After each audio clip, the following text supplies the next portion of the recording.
Hello friends, welcome back to my channel. ఈరోజు మన ఛానల్లో ఒక హెల్దీ అయిన స్వీట్ రెసిపీ అండి.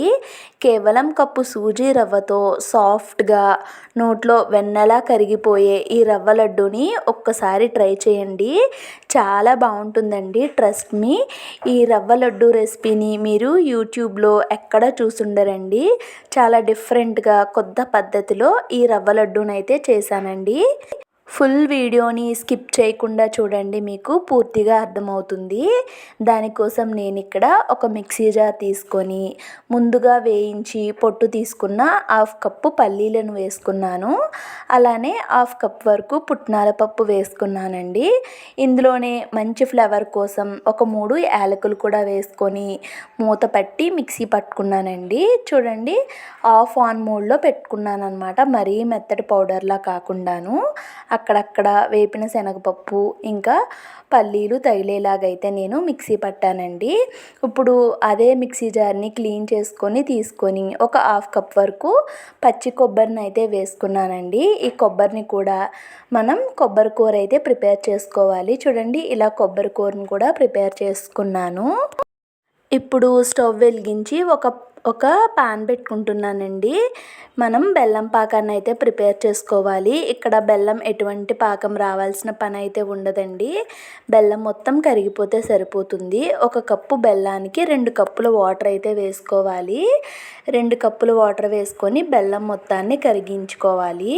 కరిగి ఒక మరుగుతూ ఉన్నప్పుడు మనం స్టవ్ ఆఫ్ చేసుకొని ఈ బెల్లం పాకాన్ని పక్కన పెట్టేసుకుంటే సరిపోతుందండి. చూడండి, బెల్లం పాకం అయితే ఒక మరుగు వచ్చింది కదా. ఇప్పుడు దాన్ని పక్కన పెట్టేసుకున్నాను. ఇప్పుడు అదే స్టవ్ పైన వేరొక పాన్ పెట్టుకొని దీంట్లోకి ఒక 2-3 టేబుల్ స్పూన్ల వరకు నెయ్యినైతే వేసుకున్నానండి. వేసుకొని మనం బెల్లం ఏ కప్పుతో అయితే తీసుకున్నామో అదే కప్తో 1 కప్పు వరకు సూజీ రవ్వని తీసుకుంటున్నానండి. ఇదే బొంబాయి రవ్వ, ఉప్మా రవ్వ, తెల్ల రవ్వ అని కూడా అంటూ ఉంటారు. ఈ రవ్వనైతే ఒక 2-3 నిమిషాలు సిమ్ ఫ్లేమ్లో మనం మంచిగా ఫ్రై చేసుకోవాలి. చూడండి, మంచి అరోమా వచ్చే వరకు ఇలా ఫ్రై చేసుకున్న తరువాత దీంట్లోకి మనం ముందుగా మిక్సీ చేసి పట్టుకున్న కొబ్బరి కూరనైతే వేసేసుకుంటున్నానండి. ఈ కొబ్బరి కూరను కూడా ఈ రవ్వతో పాటు 1 నిమిషం పాటు ఫ్రై చేసుకోవాలి. కొబ్బరి కూరని 1 నిమిషం పాటు ఫ్రై చేసిన తర్వాత మనకి ఇందాక పల్లీలు ఇంకా పుట్నాల పప్పు పౌడర్ ఉంది కదండి, ఆ పౌడర్ని కూడా వేసుకొని ఇప్పుడు మొత్తం రవ్వ ఇవన్నీ కూడా కలిసేలాగా బాగా కలుపుకోవాలండి. సిమ్ ఫ్లేమ్లో పెట్టుకొని మాత్రమే ఈ ప్రాసెస్ని అయితే చేయాల్సి ఉంటుంది. ఇప్పుడు మనం ముందుగా బెల్లాన్ని అయితే కరిగించుకొని పక్కన పెట్టుకున్నాం కదండి, ఆ బెల్లంతో ఇలా స్ట్రెయినర్తో వడకెట్టుకుంటూ బెల్లం వాటర్ని అయితే కొంచెం కొంచెంగా వేసుకోవాలండి. చూడండి, బెల్లంలో ఏమైనా నలకలు అలాంటివి ఏమైనా ఉంటే ఈ స్ట్రెయినర్లోకి అయితే వచ్చేస్తాయి. చూస్తున్నారు కదా.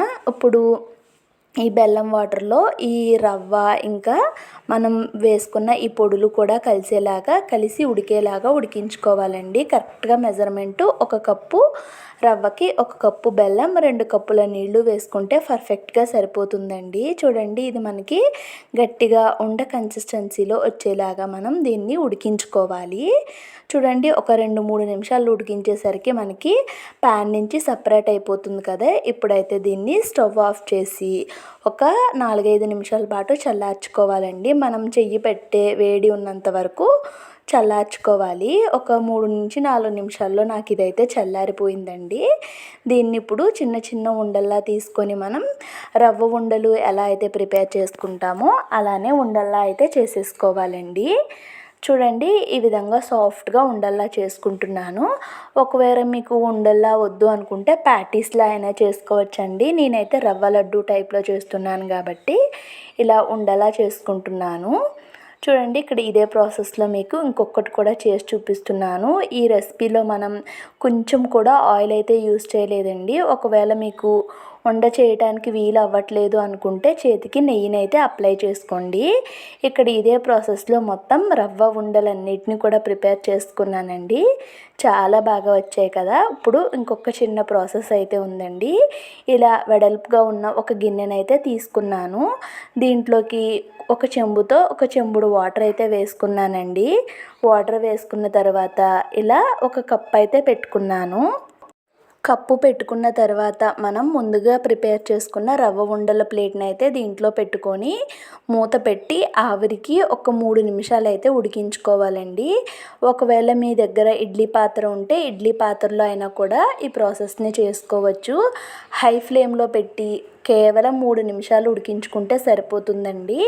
మనకి చక్కగా సాఫ్ట్గా రవ్వ లడ్డు అయితే ప్రిపేర్ అయిపోతుంది. ట్రస్ట్ మీ అండి, ఒక్కసారి ఈ రవ్వ లడ్డు రెసిపీని మీరు ట్రై చేయండి. ఇందులో పాలు పంచదార వాడలేదు కాబట్టి పిల్లలకి చాలా హెల్దీ అండి. అండ్ అలానే ఈ రవ్వ లడ్డు ఒక వారం రోజుల పాటు నిల్వ ఉంటాయండి.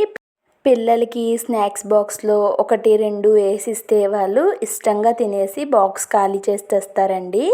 అంత బాగుంటాయి. ఈ రవ్వ లడ్డు రెసిపీ మీకు ఎలా అనిపించిందో కామెంట్ చేయండి. వీడియో నచ్చితే ఒక చిన్న లైక్ చేయండి.